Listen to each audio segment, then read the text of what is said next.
हे mister नुमालिम इस here. आप में से बहुत सारे लोगों ने गेम ऑफ थ्रोन का कोई एक सीजन तो जरूर देखा होगा, किसी एक सीजन की कोई एक एपिसोड तो जरूर देखी होगी। लेकिन अगर मैं आपसे कहूं कि पाकिस्तान के अंदर भी एक ऐसा ड्रामा लॉन्च हो चुका है जो कि एग्जैक्टली पूरा नहीं तो कम से कम 70 to 80% इसके जितने भी कैरेक्टर्स हैं गेम ऑफ थ्रोन के ड्रामा से इंस्पायर्ड हैं। इसकी स्टोरी तो डेफिनेटली थोड़ी सी चेंज है, लेकिन आज मैं आपको बताने लगा हूं बादशाह बेगम ड्रामे की कंप्लीट स्टोरी का ओवरव्यू, जो कि बहुत ज्यादा रिलेटेबल है भैया गेम ऑफ थ्रोन से। और यहां पर जब मैं आपको इस ड्रामे की कंप्लीट स्टोरी बताऊंगा, जिस तरह से इसके अंदर इवेंट्स आगे से आएंगे, जो जो आपको इंटरेस्टिंग सीन्स दिखाए जाएंगे, जब मैं वो सब कुछ एक्सप्लेन करने वाला हूं तो आपको बहुत ही ज्यादा मजा आने वाला है। फिर जो नए लोग आए मेरे चैनल पर, जल्दी से दबा दें सब्सक्राइब का बटन, प्लान लो, जिससे कहते हैं इंस्टाग्राम पे फॉलो @नुमालिम, क्योंकि आपके सभी क्वेश्चंस के आंसर मैं वहां पर करने वाला हूं। वीडियो कर दे जिससे लगता है हम स्टार्ट कर सकेंगे बहुत ही सुपर रिव्यू। तो चले आगे बढ़ते हैं।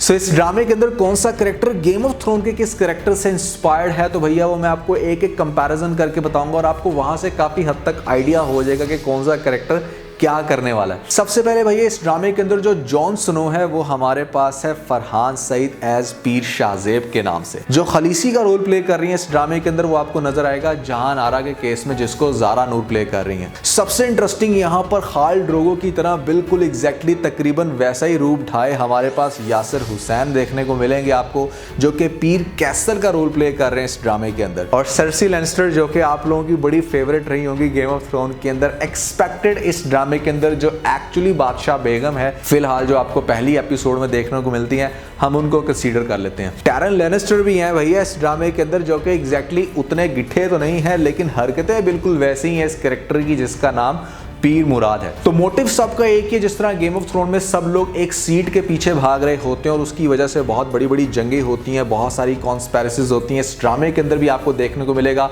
बहुत कुछ इस तरह का इंटरेस्टिंग, जहां पर हर इंसान अपनी गद्दी हासिल करना चाहता है। बस अगर फीमेल है तो उसके केस के अंदर यहाँ पर वो बादशाह बेगम बनना चाहती है, अगर मेल कैरेक्टर है तो उसको वो गद्दी चाहिए, जो कि इस टाइम है पीर शाह आलम के पास। चले अब हम इस ड्रामे की स्टोरी को थोड़ा सा एक्सप्लोर कर लेते हैं कि भैया बादशाह बेगम ड्रामे की एक्चुअली में स्टोरी कैसी होगी। ड्रामे का आगाज होता है जहां पर आपको रोशी और यहां पर साथ में दिखाई जाती है जहान आरा, दोनों बहनें हैं। रोशी जो है वो क्लब के अंदर डांस कर रही होती है बख्तियार नामी कैरेक्टर के साथ। अब ऐसे में यहां पर रोशी और बख्तियार एक दूसरे को बहुत लाइक करते हैं, जिसमें रोशी ज़्यादा लाइक करती है, बख्तियार तो मतलब शायद उसके साथ टाइम ही पास कर रहा था, एक्चुअली में वो लाइक करता है यहाँ पर जहान आरा, जो कि रोशी की बड़ी बहन है। अब जहान आरा चूंकि एक ऐसी लड़की दिखाई गई जो कि अपनी सिस्टर से बड़ी डिफरेंट है, बड़ी इंटेलेक्चुअल है, बड़ी अच्छी पोइट्री है उसकी, जिस वजह से यहाँ पर बख्तियार का कैरेक्टर उसको बहुत ज़्यादा लाइक करती है। ये चीज़ बिल्कुल भी रोशी से बर्दाश्त नहीं होती, वो बहुत ज़्यादा अपने बख्तियार बॉयफ्रेंड को उससे दूर रखना चाहती है, लेकिन बख्तियार का इंटरेस्ट सिर्फ उसकी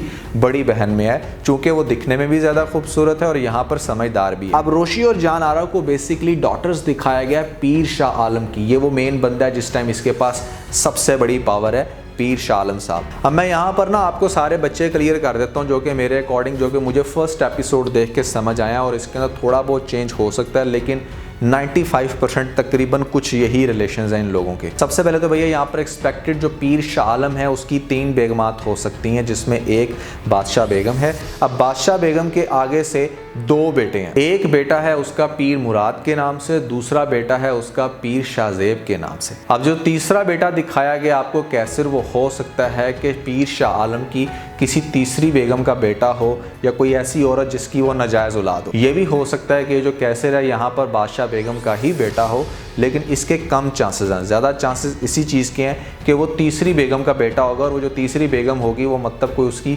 शादी नहीं हुई होगी, उसकी नाजायज़ औलाद हो सकती है। ये जस्ट हम अज्यूम कर रहे हैं अभी। अब रोशी और जान आरा भी बेसिकली पीर शाह आलम की बेटियां हैं, तो इनकी जो माँ है, इनकी माँ मेरे ख्याल से मर चुकी है। यहाँ पर इसकी माँ के मरने की रीज़न बड़ी इंटरेस्टिंग होगी, लेकिन मैं आपको एक और चीज़ यहाँ पर बताता चलूँ कि रोशी और जान आरा का एक और भाई भी है जो कि पीर शामीर के नाम से कैरेक्टर प्ले कर रहा होगा। वो बाहर पढ़ने के लिए गया हुआ है और उसने पढ़ाई करके वापस आना है। उसके वापस आने पर भी काफ़ी इंटरेस्टिंग होने वाला है, वो मैं आपको बताता हूँ। लेकिन कहने का मकसद ये है कि यहाँ पर जो पीर शाह आलम की जो दूसरी बेगम है, जिसके अंदर से रोशी, जहान आरा, साथ में जो तीसरा है वो बेटा है जो कि शामिर के नाम से है। तो अब आपको सारे ख़ानदान की समझ आ गई होगी कि क्या खिचड़ी पक रही है। यहाँ पर आपने एक सीन देखा जहाँ पर शाहजेब का टाकरा होता है कैसर के साथ, और कैसर उसको कहता है कि भले तुम उस गद्दी के आसपास हो लेकिन तुम उसके मालिक नहीं बनने वाले। लेकिन आगे से आपने देखा कि शाहजेब कहता है कि जो गद्दी इस टाइम है वो पीर शाह आलम की है, यानी कि मेरी है। दैट मीन्स कि वो अपने आप को डिक्लेयर कर रहा है कि मेरा तो बाप है तो डेफिनेटली उसका वली वारिस मैं ही बनने वाला हूँ। लेकिन आपने आगे से कैसर को ये भी कहते सुना कि तुम जिसको अपना बाप कह रहे हो उसके जितने ताकतवर तो हो जाओ या उसके आगे ज़ुबान खोलने के लायक तो हो जाओ। दैट मीन्स कि यहाँ पर उसको इस बात का बहुत अच्छे से आइडिया है कि पीर शाह आलम से ये बहुत डरता है या पीर शाह आलम इसको लाइक नहीं करता। लेकिन आपने जो इंटरेस्टिंग सीन देखा वो ये कि कैसर की औलाद होने वाली है, और औलाद भी वो कि यानी कि बेटी होने वाली है। बेटी को ये लोग ज़्यादा प्रेफरेंस दे रहे हैं। उसकी वजह ये हो सकती है कि इस ड्रामे के अंदर अगर आपने क्वालिफाई करना है कि मतलब आपके पास एक बादशाह बेगम भी हो और आप खुद एक बड़ी गद्दी पे बैठे हो, तो दैट मीन्स कि आपकी एक ऐसी बेटी होनी चाहिए जिस पे कभी किसी मर्द की नज़र ना पड़ी हो, जो कि बिल्कुल पाक साफ़ हो और डेफिनेटली वो पीर शाह आलम की ही जनरेशन से हो। तो दैट मीन्स कि वो बादशाह बेगम आगे जाके बन सकती है। इसलिए कैसर को इस बात का बड़ा प्राउड है कि भाई तुम्हारे पास तो ये गद्दी नहीं आने वाली, अलबत्ता ये गद्दी मेरे पास ज़रूर आएगी, क्योंकि पीर शाह आलम की जनरेशन से मेरे पास एक औलाद हो चुकी है। और इसीलिए आपने देखा होगा कि जिस टाइम वो जो दाई होती है जो उसके बच्चे को प्रेगनेंसी के टाइम बच्चे की डिलीवरी कर रही होती है, तो वो बताती है कि भाई यहाँ पर हमें किसी लेडी डॉक्टर की ज़रूरत पड़ेगी, हम इसको हॉस्पिटल लेके जाते हैं। तो कैसर कहता है कि नहीं, हॉस्पिटल नहीं लेके जाना, क्योंकि वो ये नहीं चाहता कि उसकी बच्ची किसी गैर मर्द के सामने जाए और इस वजह से ये लोग डिस्क्वालीफाई कर दें कि नहीं भाई ये तो बादशाह बेगम नहीं बन सकती। यानी कि मैं आपको बड़ा सादा अल्फाज में समझाने की कोशिश कर रहा हूँ कि ड्रामे के अंदर असल में चल क्या रहा है। इसी तरह आपको दिखाया जाता है कि जो शाहजेब का कैरेक्टर है, जब उसे पता चलती है बात कि कैसर किस तरह से औलाद हो गई है या होने वाली है, तो वो भी फ़ौरन से जुलेखा नामी एक कैरेक्टर से शादी करना चाहता है और उस शादी का पैगाम, उस शादी की परमिशन लेकर जाता है अपनी मम्मा के पास, यानी कि अपनी बादशाह बेगम जो उस टाइम दिखाई गई है उससे पूछना चाहता है कि भाई मुझे शादी के लिए परमिशन दे दो। तो आगे से बादशाह बेगम का एटीट्यूड कुछ इस तरह से है कि वो भी बड़ा डरती है कि अगर मैंने इसको परमिशन दे दी, इसने शादी कर ली, तो डेफिनेटली जो औरत आएगी वो मेरी सीट पे आके बैठ जाएगी और मैं ये बिल्कुल भी गद्दी नहीं छोड़ना चाहती, कि मतलब वो खुद भी बहुत ज़्यादा लालची है, वो उस सीट को छोड़ना नहीं चाह रही, इस वजह से वो परमिशन नहीं दे रही।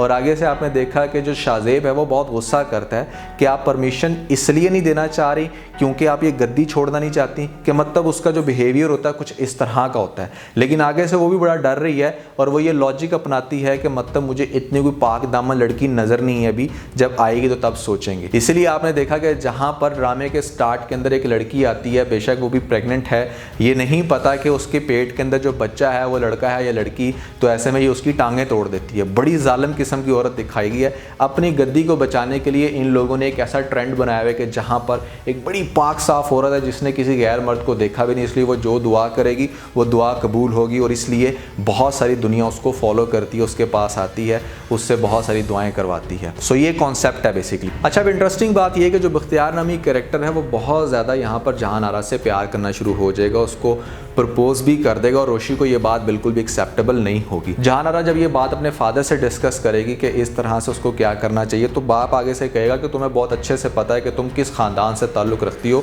और हमारे ख़ानदान में लड़कियां जो हैं वो शादी नहीं करती। इस पॉइंट पर हो सकता है कि जहान आरा का बाप यानी कि पीर शाह आलम उसको ये बता दे कि तुम्हारी माँ को मारने वाली बेसिकली बादशाह बेगम है, क्योंकि वो नहीं चाहती थी कि वो उस सीट पर बैठे जिस सीट पर वो खुद इस टाइम बैठी हुई है, यानी कि अपनी ही दूसरी बेगम की इसके आगे बुराइयां कर रहा है, इसको बताने की कोशिश कर रहा है कि तुम्हें जाके वो सीट पकड़नी है, तुम उसको डिजर्व करती हो, तुम एक अच्छी लड़की। ये भैया मेरा टोटल कॉन्सेप्ट है, प्रेडिक्शन है, मुझे लगता है कि ये रीज़न होगी, लेकिन कोई और रीज़न भी हो सकती है। खैर, किस्सा मुख्तसर ये कि आगे जाके आपको ये दिखाया जाएगा कि जो पीर शाह आलम है वो बादशाह बेगम के लिए जो है वो जहान आरा को आगे कर देगा और ख़ुद यहाँ पर जो गद्दी होगी, जो उसकी पीरापुर की जो गद्दी होगी, वो अपने उस बेटे को दे देगा जो बेटा उसका बाहर से पढ़ के आ रहा है, जिसका नाम है पीर शामिर, यानी कि उसको पीरापुर की गद्दी दे दी और यहाँ पर जो बादशाह बेगम की सीट है वो मिल जाएगी किसको, जहान आरा को। अब जहान आरा के पास जब ये सीट आएगी तो डेफिनेटली उसके बाद वो बिल्कुल भी प्यार वाला सीन तो चला नहीं सकती बख्तियार के साथ, और बख्तियार उसके प्यार में इतना पागल कि यहाँ पर